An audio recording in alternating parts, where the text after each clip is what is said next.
Well, when the sun comes up this morning, we will get a better idea of just how bad the damage is in Albany from this possible tornado outbreak.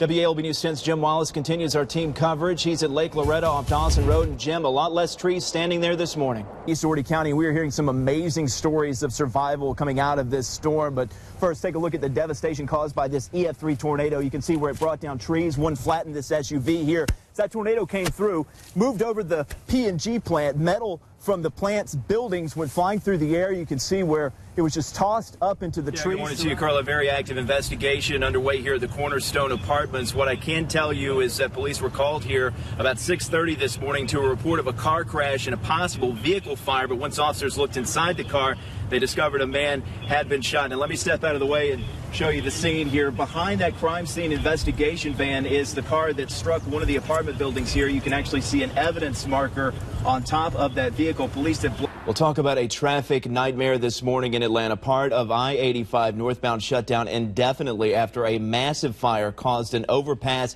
to collapse. Take a look at this video from yesterday. You can see flames underneath the overpass on I-85 near Piedmont Road. Now state leaders say travel could potentially be disrupted for weeks, if not months. This morning, the U.S. has taken action against the regime of Syrian President Bashar al-Assad. President Donald Trump ordering airstrikes against Syria just days after the regime there allegedly used chemical weapons on its own people. This morning, search efforts still underway in Cook County, where 7 people were killed when a tornado wiped out a mobile home park. Now, this is aerial footage from above Sunshine Acre Mobile Home Park in Adel. If we can go to that there, you can see the devastation on the ground. Numerous trees uprooted and homes, as you see there, blown to pieces. WALB News 10's Zach Logan live this morning near Sunshine Acres Mobile Home Park with the latest. Zach. Carlin, sunrise gives a glimpse of some of the destruction and devastation here in southeast Dougherty County. Take a look here. You can see this was once a very healthy pine thicket. There is not one tree there that was not in some way split when this EF2 tornado came through Sunday afternoon. You've got down power lines here, and this is just one of many hard-hit areas here in Dougherty County. Yesterday, County Commission Chairman Chris Cohilas. Yeah, right now, crews are searching in the Piney Woods Mobile Home Park for this child, last seen at the height of this storm. WALB News 10's Desiree Duncan live right now on Sylvester Road. And Desiree, I understand this mobile home community, it really took a huge blow during this storm. A lot of devastation there. Not safe to be outside. Yeah, well, most of the world has watched this storm as it started out as a Cat 5 storm that caused a catastrophic damage out in the Caribbean. Claimed about 27 lives out there. Several people were killed as the storm moved into Florida. But as the storm moved into South Georgia, as I called it this morning, I'm saying it throughout the day, it was Irma's last stand, because as soon as it got across the Georgia line, it became a tropical storm, and that is where it is right now. But it is still a very powerful storm, packing with it lots of wind, lots of rainfall, and that's bringing down trees and causing thousands of power outages here in South Georgia. And we are starting to get your phone. Smoldering. They were able to get the blaze under control, but when deputies arrived, the man pulled a gun. They asked him pleaded with him for several minutes to drop his weapon, but the man ended up turning the gun on himself. There was one single gunshot, and the man died in the driver's seat of the vehicle while this vehicle was still smoldering. Now, as far as our camera was rolling as first responders worked to remove a man from a burning car, when suddenly the man pulled a gun. You can see law enforcement and paramedics running for cover, then deputies drawing their weapons as a man identified as 28-year-old Michael Donnell Richardson Jr. sits inside the smoldering car. Due to the situation, we have blurred his face. It all started around 8 Wednesday morning. Witnesses called 911 reporting a burning car near Synovus Bank next to the Lee Market parking lot. Deputies say Richardson refused to get out and took off driving until he was boxed in. Witness Jessica Anderson captured this video on her cell phone. It was crazy. That's why I did video it, and I wasn't sure what was going on. I did back up. But it was something I've never seen before. The standoff was over. Richardson took his own life. Deputies surrounded the car and removed the gun. Lee County Sheriff Reggie Rachel says the man had set fire to his own vehicle. Here that he set the car on fire inside the vehicle, and then he was steadily trying to put some of the material that was on fire onto himself. He says deputies did everything they could to prevent the man from making a deadly decision. They try to negotiate way before they ever have to do anything deadly or anything like that. But it's sad that this turned out the way it did. Either way, he he took his own shot, his own self-inflicted. To those who witnessed the scene play out in a busy shopping center, the same thoughts are shared about the outcome. Then to hear that it ended the way that it did. I know. That's very sad.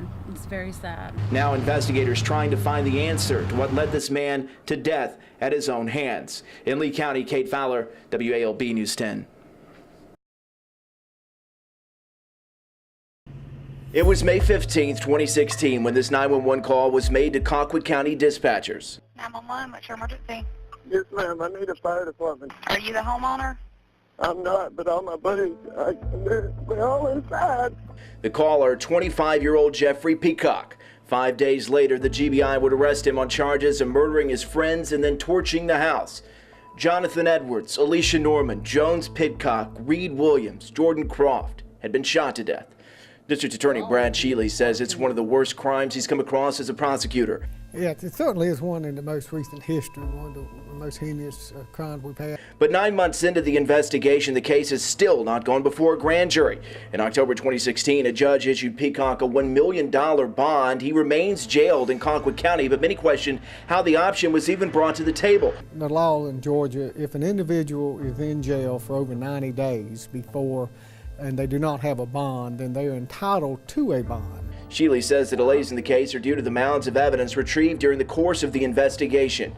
In investigating this case, you had an arson investigation, you had murder investigation, you had 5 autopsies, you had lab reports. It's not like CSI where they go run a report and get it in 15 minutes or so. In the months since the crime, the GBI in Thomasville has released few details about the case. Little is known about what links Peacock to the murders other than his past relationship with the victims. What is known is that Peacock was prematurely discharged from the Marines in 2012. A champion marksman in high school, he was never deployed and was assigned to electronic maintenance at 29 Palms, California. Investigators say on the morning of the murders, he went to a Hardee's in Moultrie before returning to the home 6 miles away on Rossman-Dairy Road where his friends' bodies were burning inside. Just hours after their deaths, Peacock posted this message on Facebook saying, "I don't think this year can get any worse." If indicted, the crime could carry the death penalty. At this point, are you considering trying this as a death penalty case? Well, that's certainly something that will be looked at, but there's been no decision made on that case. If capital punishment is sought, it would become only the second death penalty case filed in Georgia since 2016. The last 2 capital cases in Dougherty County ended with the defendants taking pleas for life in prison without parole. Ultimately, I try to get input from the family of the victims about how they want things to go. But death penalty cases often linger for years in the courts. In the case of Marcus Ray Johnson, who was charged in a brutal 1994 rape and murder of an Albany woman, it was more than 20 years after the crime was committed before he died by lethal injection. The number of death penalty cases have been on the decline since the state changed how felony murder cases can be tried in the courts in 2009. Before that time, had to pursue the death penalty in order to have the option for a jury to give the sentence of life without parole. In other words, in order for me to get life without parole, I had to seek death. In the case of Jeffrey Peacock, the judicial process is just beginning as the family of the victims await answers and justice for the deaths of 5 young adults. In Moultrie, Cade Fowler, WALB News 10.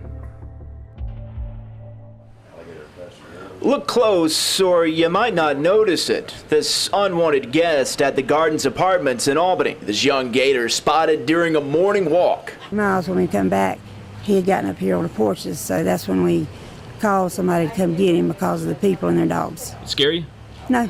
Carolyn Dollar wasn't scared. The reptile drew a crowd snapping photos of the surprise visitor who they thought was in the neighborhood in search of a feline feast.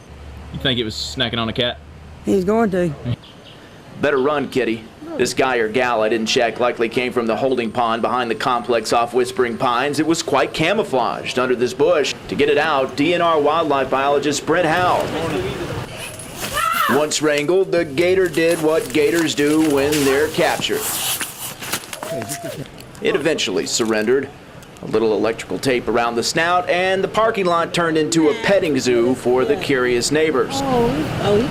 We get several a year. During about April through October, they're moving pretty good. Those neighbors learned a lot today. You can touch him. I'm scared. No. Are you going to watch your step now? Every step I take, yes, indeed. As for the creature behind the excitement, he'll get a tag and relocation to a body of water not so close to humans. In Albany, Cade Fowler, WALB News 10. Yep, he's ready to find a new home.